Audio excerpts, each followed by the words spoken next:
Ari na mga idol, oh. Pagka-testing na ang palatak ka Lambunaw. First time nga makagamit diya sa tuburan Lambunaw mga idol mo niya. Testingan ti ko magmayad ti amo la dia permi gamiton magano makatipid ka pa sa binhi.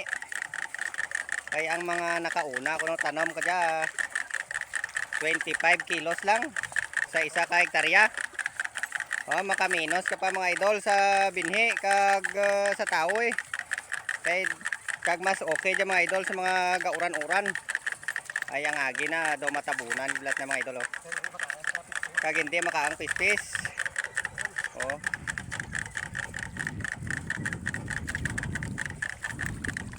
Kag nami ang agi na mga idol straight. Depende dyan sa nagaguyod. Kung daw galingin ulo kagaguyod tiko man agi na. Nami agi na mga idol ko sa medyo mga barabasa. Kung makasentro sa mara, diyan mo gid makita ang agi na ko. Kung medyo basa ta mga idol, tinatabunan na. Nice.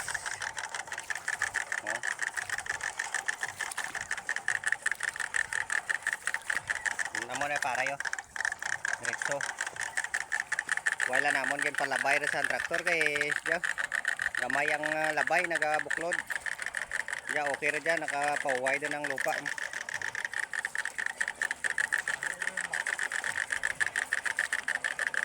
Na. Kung salad na mga idol para tukan ka manok pa.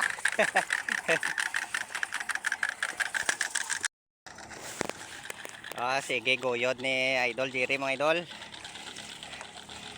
Diyan natin dyan ginadimo di sa tram na. Ang tagiya gali ka palatak nga dyan. Sino ni boss? Si Engineer Rico Acanto.